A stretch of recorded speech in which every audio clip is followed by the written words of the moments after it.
sisters and brothers in the Dhamma. First of all, I just want to say how pleased I am to be here today to be part of your celebrations of what you're calling Dhamma Revolution Day, Dhamma Kranti Day, Dhamma Kranti being certainly the Marathi word. I don't know if it's the same in Hindi and Gujarati, but Dhamma Kranti Day, Dhamma Revolution Day. Of course, in India, our brothers and sisters there call it Dhamma Chakra Pravartan Day. You think of Dhamma Chakra Day as Dharma Day, when the Buddha first turned the wheel of the Dharma in the Deer Park. But for Dr. Ambedkar's followers in India, Babasaheb's followers in India, the Dhamma Chakra Pravartan is the day 48 years ago on Tuesday, I think it is, that Babasaheb gave the Dhamma Diksha, gave the refuges and the 5 precepts. Well, first of all, took the refuges and the 5 precepts from U Chandramani Thera, the senior most Buddhist monk in India. And then after taking those refuges and precepts, he then gave those refuges and precepts to, well, I don't know the exact numbers, but hundreds of thousands of his followers in Diksha Bhumi in Nagpur. The Diksha became called Diksha Bhumi, the Diksha ground, because that's where Dr. Ambedkar initiated all of his followers into, or many of his followers into the Dharma. Not only did he give them the refuges and precepts, he then recited to them the Bhavist Pratijna, the 22 vows of his own making, his own devising, 22 vows which really guaranteed the purity of the going for refuge, of the conversion of his disciples. The 22 vows involve vowing to no longer worship the different Hindu gods, to follow the caste system and all that sort of thing, as well as other more positive things. So it's a tremendous moment for the followers of Babasaheb. So quite rightly they think of that as when the Dharma wheel was really turned for them. Well, not just for them, because that conversion, as far as Dr. Ambedkar was concerned and his followers, that conversion to Buddhism, that turning of the wheel of the Dharma, had a huge significance for India. And because it has a huge significance for India, it has a huge significance for the world. It has a huge significance for the Triratna Buddhist community, as well as the fact that we have our own very, very personal connections with that community, with that movement. So it's a tremendous moment. In a sense, it's very hard, I think, for us to fully appreciate that. Where we are in very comfortable Cambridge. I think it's very hard so many years later and so far away to really feel the full significance of what happened in Nagpur on that day, at that time. That's one of the reasons I'm very pleased that I've been invited to speak here. And tomorrow I'm doing another talk, tomorrow evening at the LBC, on the same subject. It's really, really good that at least some centres, I know in Sheffield they do it as well, they're observing this day. It is of immense significance. It's a shame there aren't more of the Sangha here, because I really, not just for my own, because there's a bigger audience, but I really do think that there are so many elements in this particular festival day that we could really, well, not just celebrate, but really learn from, really ponder. And I know this because I've celebrated this day in many places. I've celebrated it in Pune many times. I've celebrated it in Nagpur many times. I've celebrated it in Bombay many times. In Bombay on Dhamma Kranti Day, Dhamma Chakra Pravartan Day, when I lived in Bombay for some years. On this day, I would be just going from what we call them localities, locality to locality, sort of Buddhist localities, because there's so many areas where the Buddhist community is in Bombay. I could have spent days doing that, but I'd go from one place, from early in the morning till late at night, to give a Dharma talk, to see people. And there'd be this tremendous feeling of celebration and excitement and inspiration in the air.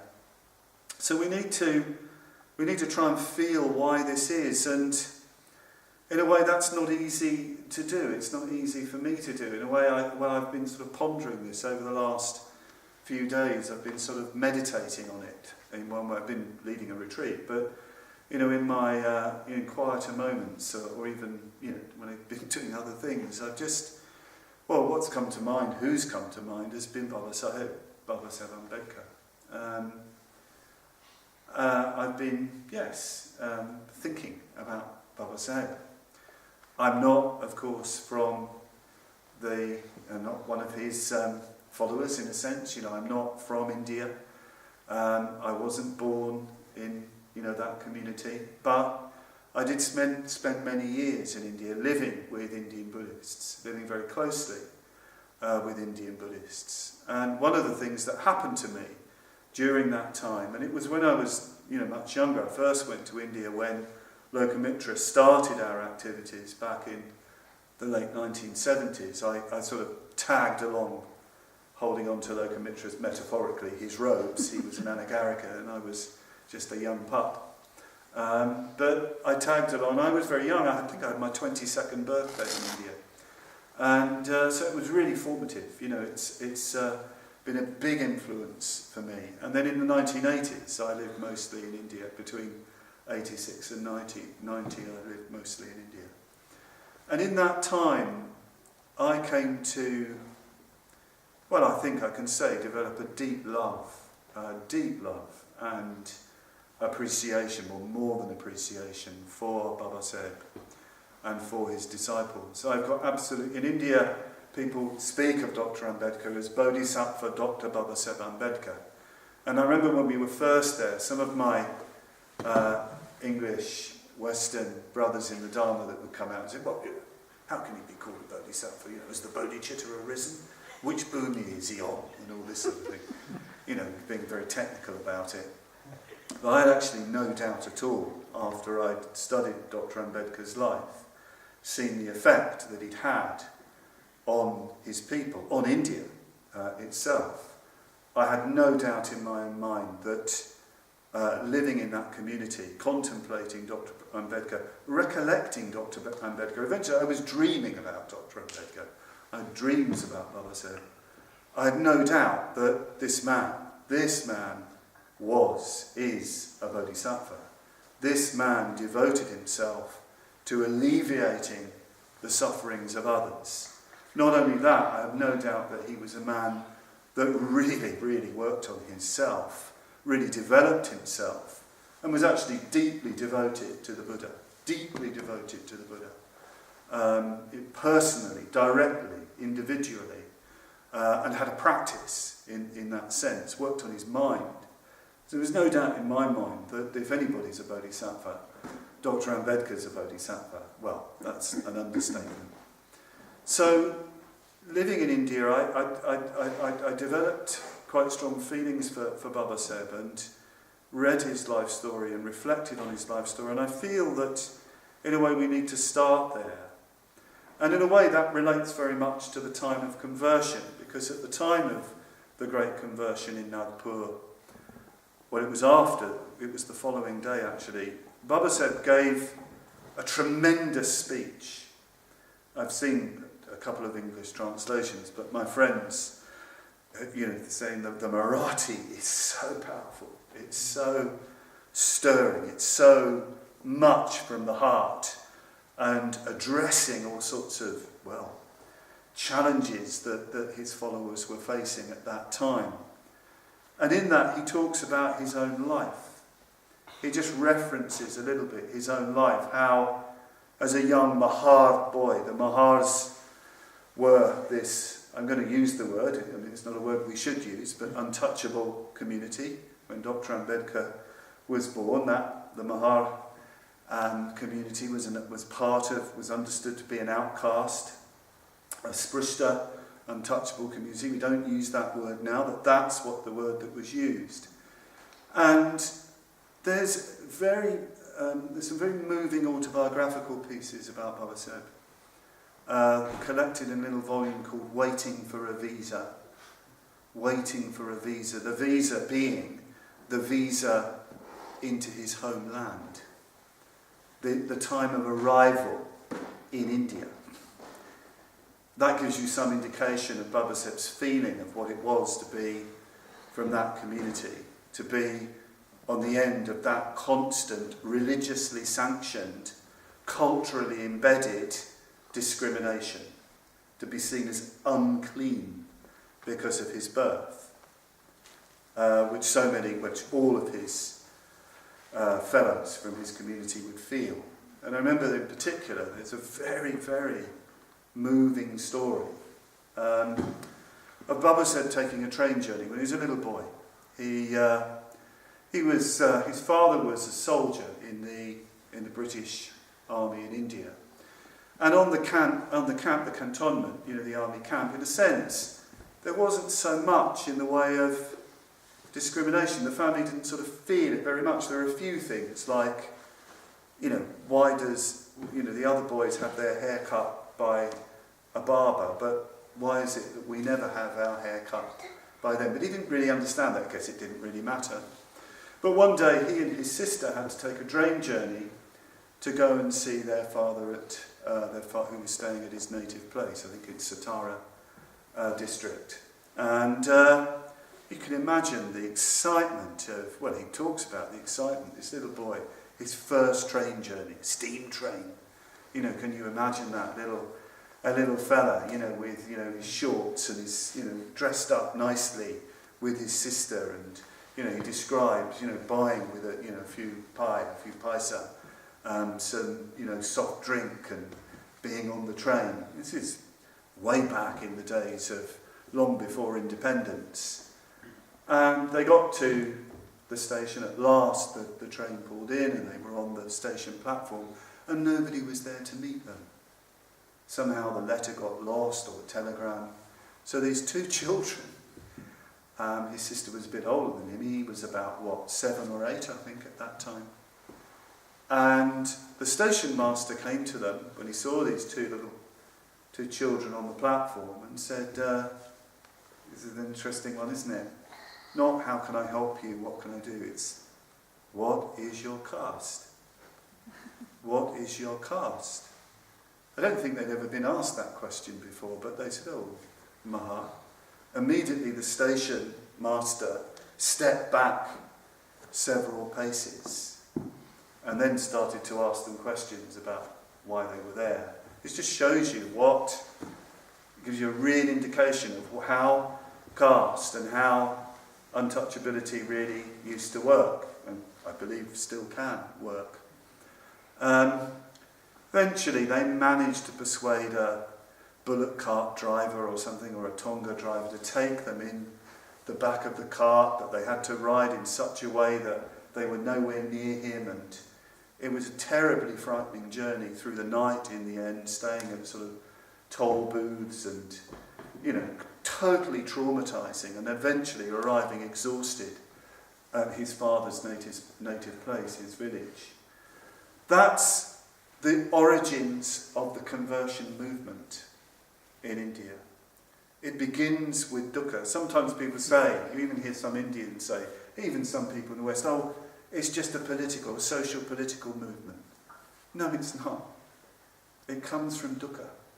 It comes from suffering. Just like, you might think, well, I've come to the Dharma as an individual, out of individual suffering. Well, that's how Babasaheb and his followers come to it. Yes, it's a mass movement in a sense, because that's the nature of India. In India, people have very, very strong sense of community, of community connection. That's what happens. There's that strong sense of social solidarity, and so on. So, of course, it's going to involve a lot of people. There are a lot of people in India, but it's dukkha. It's dukkha. It's that experience it's dukkha that comes through the social and the religiously sanctioned discrimination, the graded system of inequality, as Dr. Ambedkar described caste. That's where it begins. And Babasaheb's life was one of coming to terms with that. Things got very, very difficult for him. tremendous sort of poverty. I should just say that traditionally the Mahar caste, to use that language, their traditional, how can you say, occupation, it was to basically be at the beck and call of the higher castes in the villages. Basically to do what they were told. They had a right to dead cattle. And friends of mine told me that who were, remember the old days, how when news came that a buffalo had died in the field, there'd be this tremendous stampede by the people to go and get the carcass and to use it for food and for other things. This was the background, the experience. So this is the kind of world that Babasaheb comes out of, and so many, not just there are all sorts of different subcastes and so on, with all of their different, the different kind of bonded labour, basically, that they had to kind of engage in. So this is the background, and the terrible sort of poverty, and the deep, deep frustration. The deep, deep frustration. One of the things that Babasaheb talks about in his conversion speech, the frustration of not being able to rise up, not being able to, as an individual, to rise up, to really earn the results and the fruits of your just labour, not being able to get even the most elementary education. The terrible frustration. One of the things he said very, very early on, when he started to emerge as a leader of his community and of the Dalit communities, what they used to call the scheduled castes.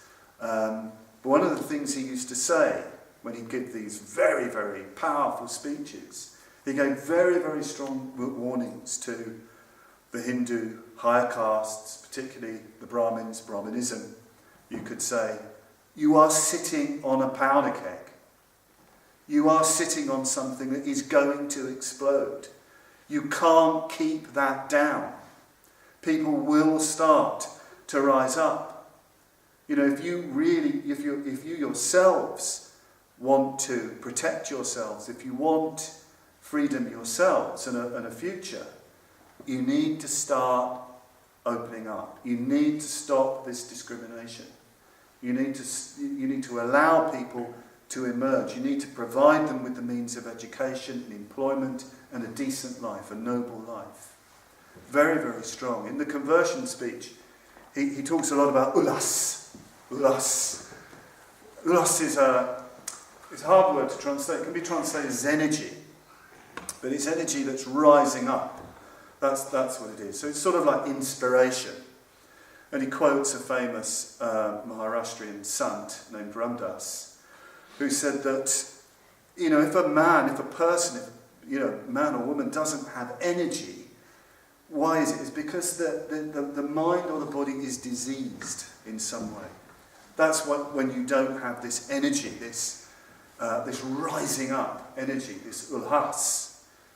And Babasaheb is basically saying, look, Hinduism, Brahmanism, the caste system, with its untouchability, does not enable one to have the experience of ulhas.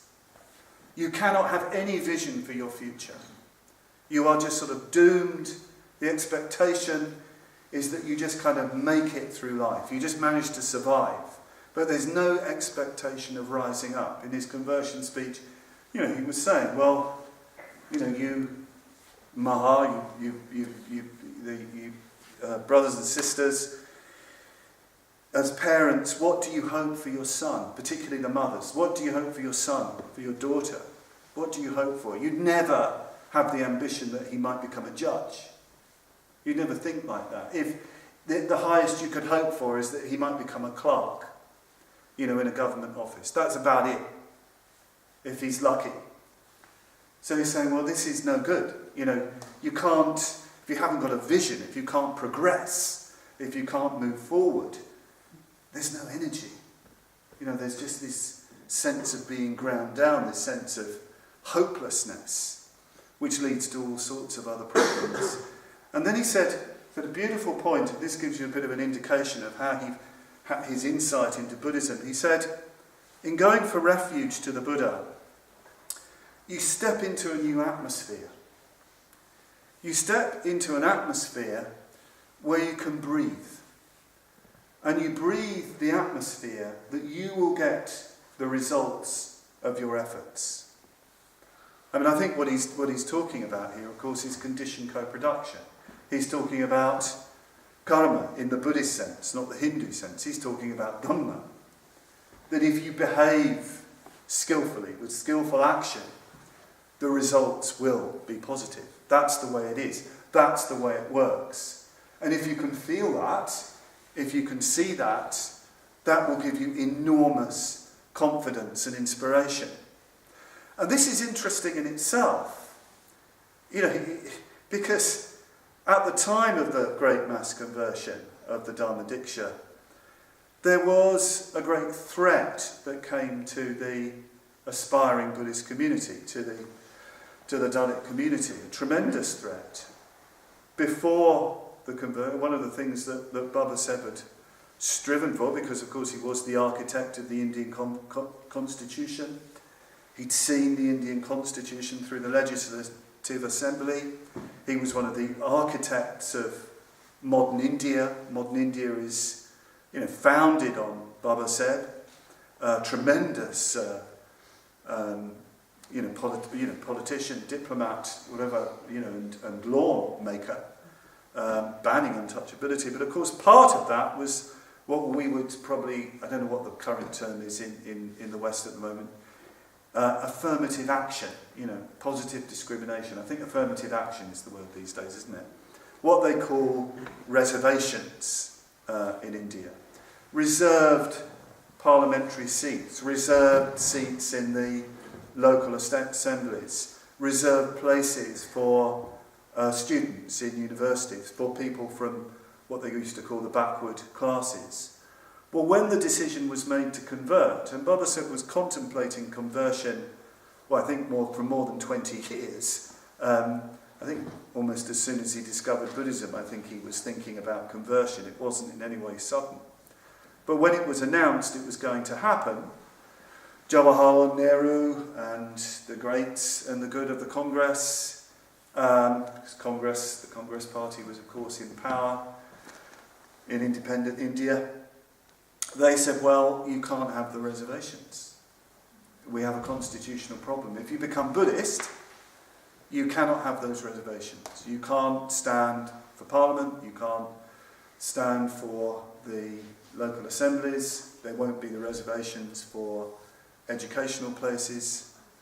Even though there was no change in their material status, it wasn't as if, there were Buddhists from the East who were giving lots of money to that community to bring them into Buddhism. Quite the contrary, there were quite a lot of traditional Buddhists who were actually hostile to the conversion. They didn't like the idea at all because, in part because let's face it, we have to face it, that in Asian Buddhism there's still quite a lot of things like caste, even outside of India. Those attitudes are there. Buddhism isn't all squeaky clean and pure. It's got a lot of problems in Asia, and there were in some quarters a fair bit of hostility, partly because as well that they were involved in Buddhist movements in India, which were run basically by caste Hindus. This is just give you a bit of an insight into the shenanigans of Indian life. I can't go into all the ins and outs, but it's incredibly kind of complicated. So this presented the conversion movement with a real, we would say in traditional Buddhist language, a real Mara came along. You know what Mara is? Mara embodies everything that will block any positive change, and will blight the movement in a different direction. And some of Babasaheb's senior lieutenants in his movement, they asked him not to go ahead with the conversion until after the elections to the state assemblies that were coming up. This distressed Babasaheb very, very deeply. Babasaheb himself was an incredibly fiery and passionate man. I mean, he really could, blow. He could really. When Sangharakshita first met Dr. Ambedkar, he said he was really fiery. There was a delegation that had gone to see him of, people from his community bringing him garlands, and he just swept them aside and, was basically incredibly direct with them about, well, what are you going to do, and so on. Another important feature of Dr. Ambedkar. A lot of his speeches were for the backward classes to get up, to rise up, to improve themselves. They weren't just directed at the Hindu community. But this really distressed Dr. Ambedkar, and he addressed it in his conversion speech. Sometimes Dr. Ambedkar, oftentimes he'd be very, very direct in his language, very direct in his speech. It's one of the things I noticed in Maharashtra, and it might be in other states as well, but I did most of my Dharma work in Maharashtra. One of the things I noticed that in Maharashtra, I'm sure it's true in Gujarat, I'm sure it's true in Delhi area and UP and everywhere else, but in Maharashtra, I noticed that people like you to be very direct. They like you to even be quite almost critical of bad practice. You mustn't be rude. Rudeness is not appropriate, but directness, really making it clear what is going on, what's happening. Well, Babasaheb could be incredibly direct, very graphic in his speaking. And he talked about, certainly when in addressing this business of the reservations, he suddenly went into this image. He said, he lived in Bombay, spent most of his time there. He says, there's an area in Bombay. There's an area in Bombay. It's the area where the prostitutes live. And you can hear them in the early morning saying, oh Suleiman, bring chai, bring roti, bring keema. Keema being minced meat curry, roti being chapati or paratha. Bring roti, bring keema, bring chai, and they'll also want cake and everything else. And he said, our women, they will not do such a thing. Our women will be happy with chutney bakri. Chutney being shengdana chutney, ground nut chutney mixed with chili, and bakri being a kind of a sort of heavy chapati made from millet flour. It is a real village food. Fantastic food. Anyway, that's another point. Very sort of. But he said, our women don't do this. They will be happy with chutney bakri. So he's kind of saying, look, your attitude to this, among his followers, and these are the followers who'd done well for themselves, who'd risen up politically, who'd had a comfortable material life. Your attitude to this is all wrong. You're just behaving like these women in the Mahalla in Bombay. You're behaving like that. You're selling out. And he made this very strong point. He said, we have not started this movement for material gains alone. I will fight for our rights. Don't worry. He said, I've got a bag of tricks which I can use. I will take this to the law courts. I will fight for this. I will get these concessions back. I will win them. And they certainly were won, eventually. But we have not started this movement for material gain. We've started it for self-respect. That's why we've started it. We've started it for our mind, for our consciousness. Now, for a man who knows the sufferings of his people, who really knows their sufferings, who's witnessed their sufferings, who's experienced their sufferings, for a man to say that, well, it gave me more faith in the Dhamma. It sort of increased my faith in the Dhamma. Babasaheb was an intensely practical man. He worked in the field of education, he worked in the field of trades unionism, he worked in politics. Intensely practical, highly educated. He really made something of himself. Very down to earth, very rational, very objective, but a man of enormous passion and poetry and culture as well. But for a man to say that, knowing the sufferings, the fears of his people, to say we have started this movement not for material gain, but for our self-respect, for our consciousness. It's an incredible saying. And he'd say things like, we should have nothing to do with countries, but just they eat, drink and be merry, that old slogan. We should have nothing to do with that. We want to have association with those countries which want to improve the mind, want to improve consciousness, as well as bringing us up materially. Because one of the things that Babasaheb saw very, very early on in the movement of uplift of his people, very, very early on, he realised that you could change the laws. You could change the laws. You could outlaw untouchability. You could outlaw discrimination. You could do all that. That could all be there. People could be prosecuted, could be imprisoned, etc. But that's not enough. You have to change the culture. You have to get right underneath the caste attitude. The revolution can't simply be outside. The revolution has to be inside.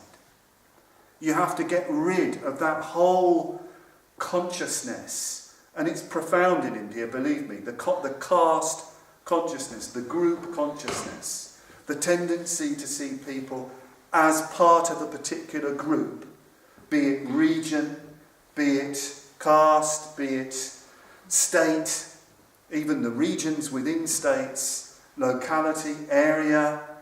I mean, that is it's so hardwired, it's so strong. It comes from caste originally. It comes from thousands of years of religiously sanctioned discrimination and the tendency to see people in terms of not their own individual humanity, but in terms of groups.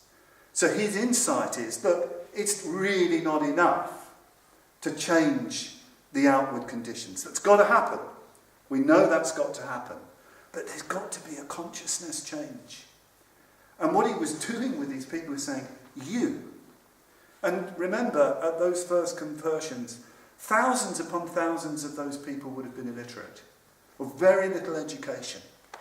He's saying, you are the beginnings of a new India. An extraordinary boldness, courage, a vision to do that. You are the beginnings of a new India. Because one of the things Babasaheb was very strong about, that Buddhism is for India. I mean, Babasaheb was a patriot. He loved India. He was definitely Indian. There's no two ways about it. He was grounded in Indian culture, deeply part of it, although he was a man of international culture, incredibly well-read, extraordinarily learned. Can't go into all that, including education in London, Columbia University. Just a little aside, while I remember it. I'm a big fan of an American poet named Wallace Stevens, who died in, I think, the 1950s. Wallace Stevens, who's a very strange kind of poet, high kind of aestheticism, very difficult modern poetry. One of the great moments in my life was seeing a souvenir of Babasaheb being presented with an honorary doctorate at Columbia alongside Wallace Stevens. That was a fantastic moment. Anyway, so two of my great heroes, the high aesthete and the revolutionary Buddhist bodhisattva in the same photograph, in the same picture. Better be careful I don't lose my thread. But highly educated, but yes, India. He believed that the conversion to Buddhism would save India. It would save India.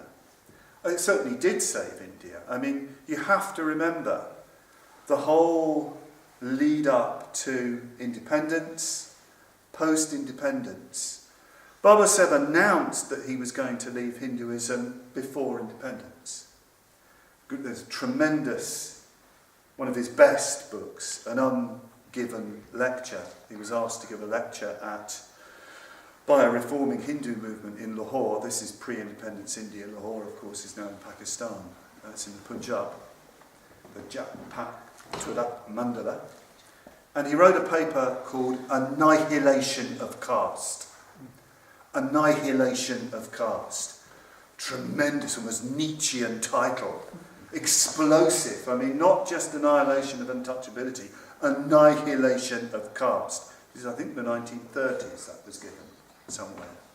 Annihilation of caste. And it was so explosive that the organisers of the speech said, you can't do it, you can't give it. And it was published as a book, and there then followed a tremendous letter exchange with him and Gandhiji. I'm afraid Gandhiji really doesn't come off very well at all when up against Babasaheb. He really is no match for Babasaheb's logic and engagement. Recently that book has been published, a critical and annotated edition has been published, with an introduction by Arundhati Roy, the author of The God of Small Things, who is, has been in activism for many years now, and she's been giving speeches in India on Babasaheb and comparing him with Gandhiji and comparing Gandhiji unfavourably with Dr. Ambedkar. It's getting her into a lot of trouble. She's getting a lot of criticism. I think she's in England at the moment. I think she's giving a lecture at the School of Oriental and African Studies. But he said towards the end of that speech, although I had the misfortune to be born a Hindu, I solemnly assure you that I will not die one. This sent shockwaves through India because Babasaheb was such a leader of the Dalit community, the backward castes of all areas, all over India. There was tremendous fear about, well, if he converts, what he converts to, everybody will go. Will it be Islam? Will it be Christianity? Will it be Sikhism? What will it be? It was a tremendous moment. Babasaheb was offered money to convert to Islam. I mean, that would have caused immense problems, I think.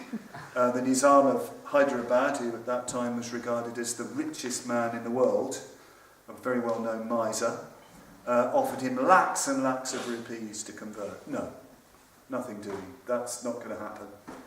And he just pondered. He pondered that whole area of conversion. But it's interesting, throughout his different speeches towards the Great Conversion, he is referencing the Buddha continually.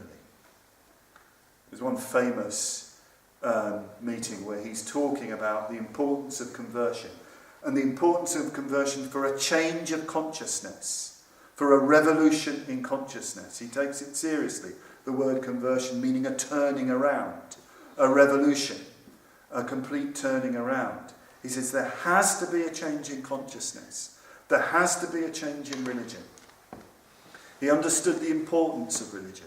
Religion is to do with the very heart of human life, the very heart of human consciousness. It runs very deep. A man must have religion. We are not just material beings. He knew that. Great rationalist though he was, he knew that. Knew that very, very clearly. But throughout, whenever these conferences come up, there's references to the Buddha, quoting the Buddha. Be the lights unto yourselves. Be your own lamp, your own island, quoting some of the Buddha's own last words. Really think about it for yourselves. In the Great Conversion speech, he said, I don't want you to convert just because I do.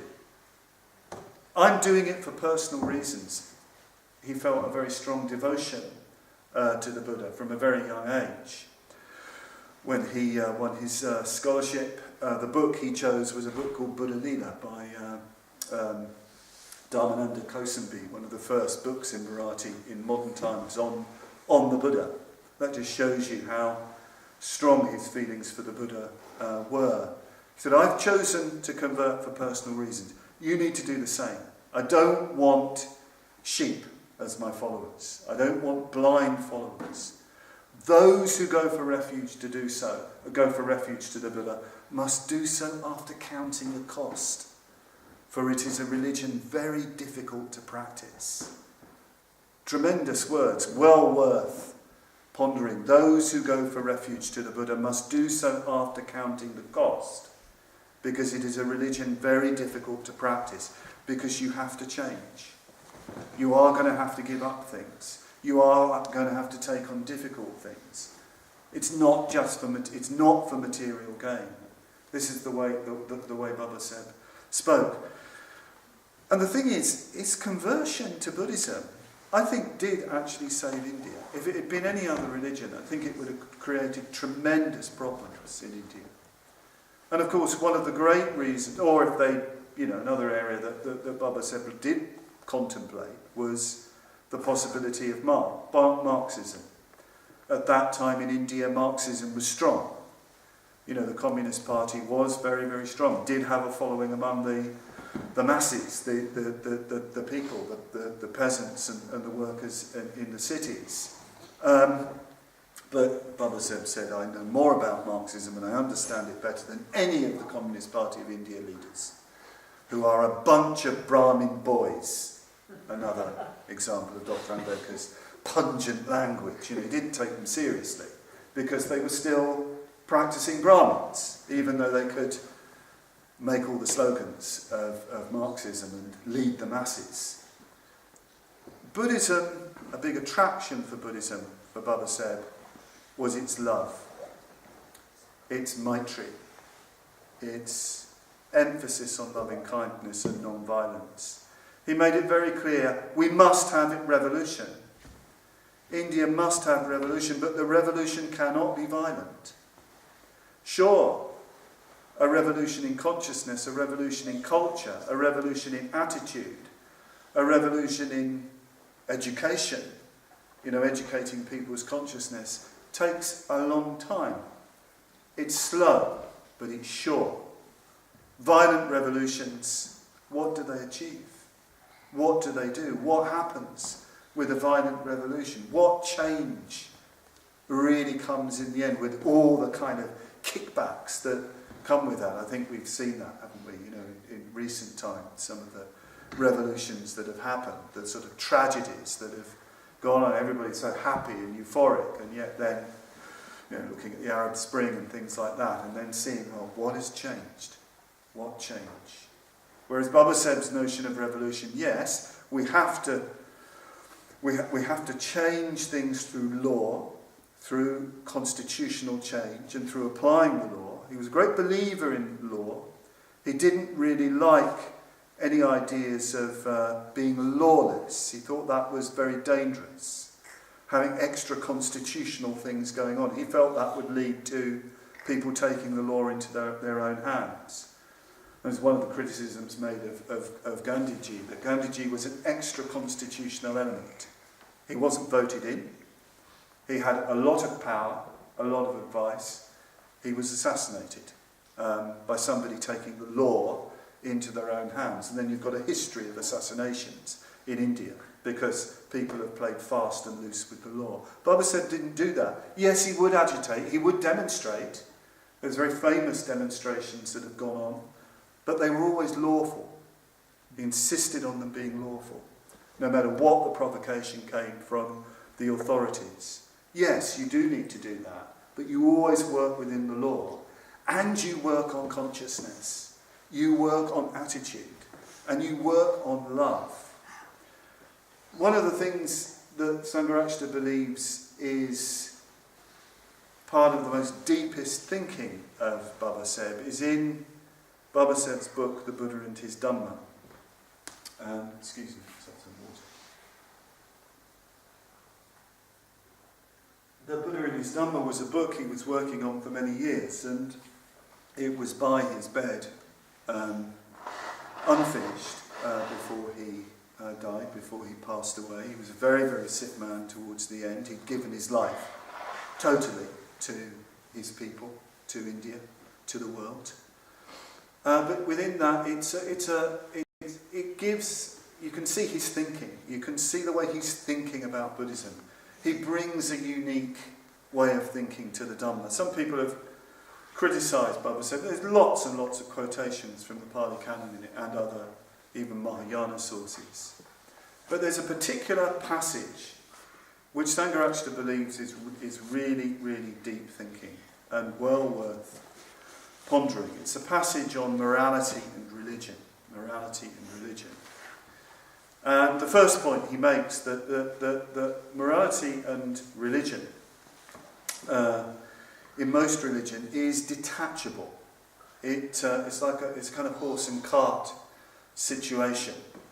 That sometimes religion can be moral, but sometimes it can be immoral. When God, like for example, you're told to love others, but when God tells you, or his prophet tells you, not to love that person, that group of people, then you change the morality. So he says, well, morality in a lot of religions is detachable.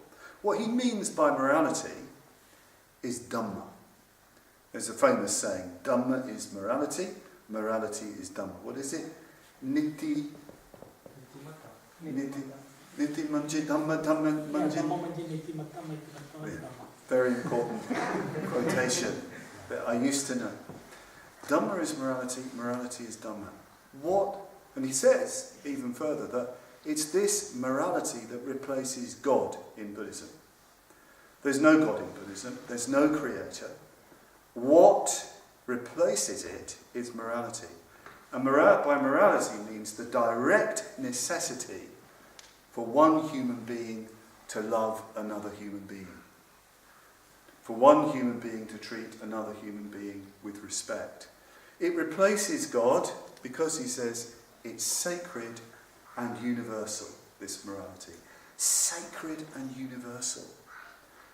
It's the most sacred thing to love your fellow human being, to respect them as a human being. It's the most sacred thing. It's more sacred than any pilgrimage site, than bathing in the Ganges. Sacredness is such a big deal in India. So Babasaheb is using a language which is really going to touch people. No, none of that is sacred. Pilgrimages and all the rest of it. The most sacred act is to love another human being. It's for all occasions, for everybody. It's universal. There is no exception to that rule, that law. That's the Dhamma. That's the morality that he's talking about. He also explores this. It's obviously a deep thought in Annihilation of Caste. He's talking about a vision for a new society. And he says it's a society based on liberty, equality, fraternity, which he also says that he didn't get that slogan from the French Revolution. He got it from the Buddha. The Buddha is the great teacher of liberty, equality, and fraternity, according to Babasaheb. And by liberty, he means complete freedom of movement between all people. That there's no sealed off community. There's no caste. There's complete freedom of association. Complete sharing of the greatness and goodness in each community. So liberty is a sort of sense of complete freedom within a community. And community and communities. It's a very interesting notion of freedom. It's not an individualistic notion of freedom at all. It's complete freedom of exchange and of communication. By fraternity, he means love. And he says fraternity is democracy. His vision of democracy, again, is incredibly profound. It's not one man, one vote. It's more like a common, conjoint living together in complete love.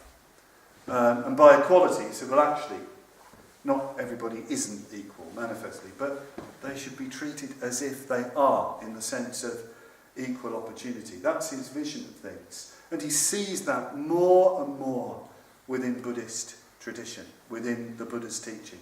Dhamma is morality, morality is Dhamma. And in a sense, that's the thing that we really need to know.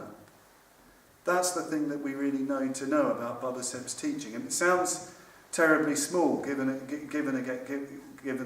the sort of vision of this community, coming up. But it's not, actually. It's related to a really lovely Marathi word, which can't really be translated, but which Dr. Ambedkar used a lot. This is manuski. Manuski, meaning humanness. That's a rough translation. Humanness. Manuski. You have this attitude of manuski to everybody. And it's an anti-caste term. Manuski, and treating your fellow human being, every single one on all occasions, with love and respect seeing them as a growing living being, this is Manuski. And this is anti-caste. Anti-caste. Caste means you're always seeing the person in terms of their group, their caste. You do not see the wonderful human, the wonderful emerging human who can grow and develop and who can grow with you and with others. You can't see that when you see with caste. You're trying to fit them into a template, trying to fit them into a group. I used to see this with friends on a train or a bus, going along. We'd be maybe in a booth with, particularly on a train on a long journey, and there would be other people there. And I'd noticed they'd start talking, and I had enough Marathi to know what the conversation was about. It would be, Tulsanakai, what is your name? So with the order members, they'd say, oh, Bodhisen. Bodhisen. What's your surname? Bodhisen. Bodhisen. Because you can often tell somebody's caste from their surname. And Bodhisen, for example, wouldn't give it up. He'd just say, Bodhisen. Dharmachari Bodhisen. And where is your native place? And, right, yeah, which part of that village, do you come from? Or what work do you do? And on it goes, and you can see this other person trying to kind of do the kind of computer science in their head to kind of work out exactly what caste they are. Yes, you know very well. It's a dance. And everybody's very, very polite, incredibly polite. But it's all about, how can I fit this person in? Not the human being. Not wonderful, wonderful Bodhisattva. It was such a good friend of mine, still would be if he was in this room. He used to translate for me this gorgeous, warm, loving, friendly, kind man. No, not that. Which caste? Where's he from? How can I fit him in? Terrible blight on human beings. Terrible blight. So that's one of the things that Babasaheb really gives us, I think. He really gives us. And the feeling of people at the time of conversion, I need to start winding up soon, I know. So much to say. Give a whole lecture series on this, so I need to start winding up. So, the feeling, I need to try and communicate something of the feeling of I actually met people who were at the early conversions in Nagpur. I met one or two people who were there when they were, I think they've died now, and in other places. And they were quite old people when I met them. And I said, well, what happened? What was it like? And they said, it's just incredible. It's just freedom. It's just an amazing step. Just to take our life in our hands and go for refuge to the Buddha. To take those 22 vows. It was exhilarating. It was tremendous. And, they'd also say it made life a bit difficult. In some villages where the new Buddhist community wasn't very strong. The local people boycotted them, so they couldn't buy food at the village store because they'd become Buddhist. They had to walk miles to get food. This is the kind of thing that happened. It cost them to be Buddhist. And I remember talking to some people in the village when they told me that. I said, well, what was that like? Oh, it was great. It was fantastic. We felt free. I said, but even though you couldn't get food, it didn't matter. We'd shaken this off. We'd taken a step.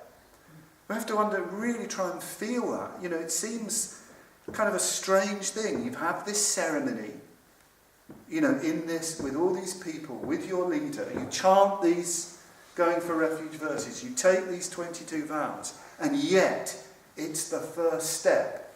The first step. It's a big step, but it's only the first step into freedom, into liberation.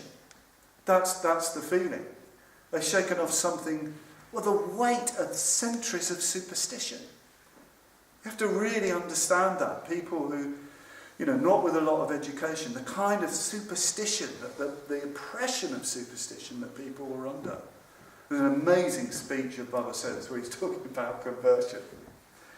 And he knows that people are really worried, because he knows that many of them, they love their Hindu practices, or rather they're frightened that if they don't do the Hindu practice, something terrible is going to happen. Going to the Baba, going to the Mandir, worshipping the deities in the kitchen, and so on and so forth, you know, doing the different observances is always a way of practicing a kind of weird version of Hinduism wherever you are. It's always possible. I remember Dr. Ambedkar in this speech, an incredible moment. I'd love to have been there. He said, even if God, even if the Deva, even if Ishvara were to come now to us to tell us we were wrong, we should abuse him. We should take off our sandals, our chapels, and we should beat him. It's a real insult. That's a terrible insult. Because what has he done? What has he done for us? Amazing. And you can imagine, so brave. You know, really leading his people, really protecting them from the superstition that they would be in. And that's what people threw off. That's what people threw off. And what comes then is a tremendous inner confidence that can fight anything. I remember when I lived in Bombay, it was a wonderful time for me when I lived in Bombay doing Dharma work. Very special time. I didn't fully know it at the time. And I was with a few order members and mitras and friends. And we do a lot together. We do loads together. It was mad, the number of classes we were doing. I mean, it's really nuts. And even that was, a drop in the ocean. But I'd meet people who'd come to us, and I'd get talking to them. And they said, this has changed my life. I mean, they'd sort of been born Buddhist into a Buddhist family, but they'd never really taken up the practice of Buddhism, meditating, going on retreat, reading Dhamma, helping with the Dhamma work. They hadn't sort of found their way to that, because frankly, there really wasn't much happening before Lokamitra came back. After Sangharajta, there really wasn't a lot going on in terms of real Buddhist practice, real Buddhist movement. The Buddhist movement got very politicized, very factionalized. So I said, what's changed? He said, well, for a start, I don't drink anymore. I used to be a really heavy drinker. I used to have to give talks in India. If you heard me give a talk in some of the slums in Bombay, you might be a little bit shocked, because I had to give really fierce talks about the dangers of drink and how you should give up drinking and so on. Because drinking in India, I mean, it's usually this terrible, almost poisonous gut rot, that's brewed in the slums, that makes you really ill. And it just completely destroys families. So I asked this guy, Anand, his name was, so why?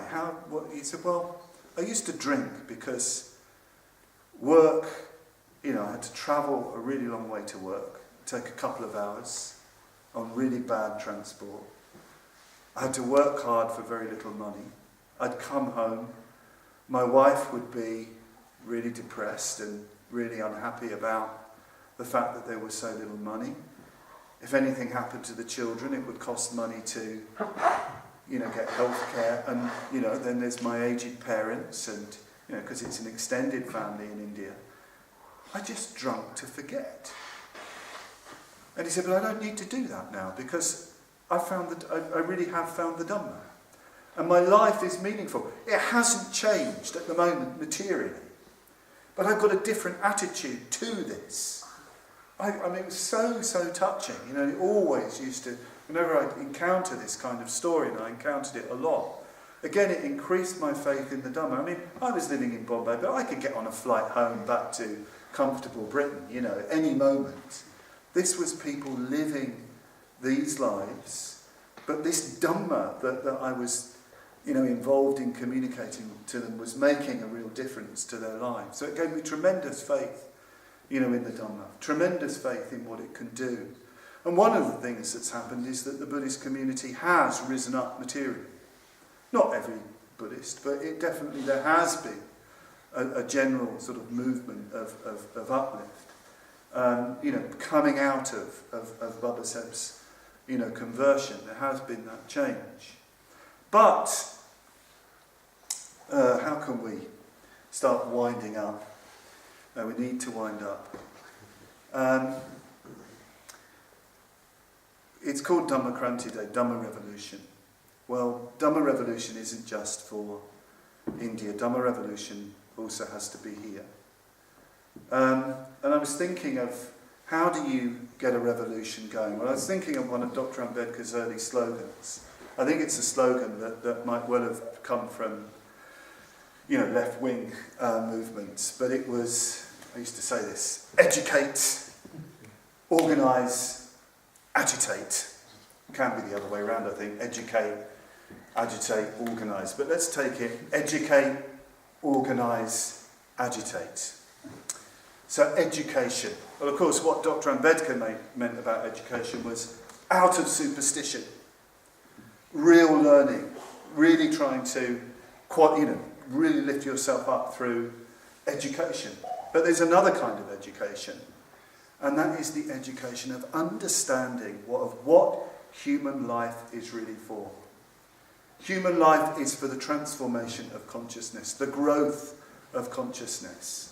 It's lifting ourselves out of narrow, constricted, reactive states of mind, of being, and into states of mind that are creative, that are positive, that are loving, that are bringing about, yes, that vision of liberty, equality, fraternity that Babasaheb talked about. That's the education that we should be engaged in. And we need to do that through taking the Dharma out much more than we do. Much more than we do. I think in the West there's a lot of complacent Buddhists. Actually, I think in India that there's a lot of complacent Buddhists.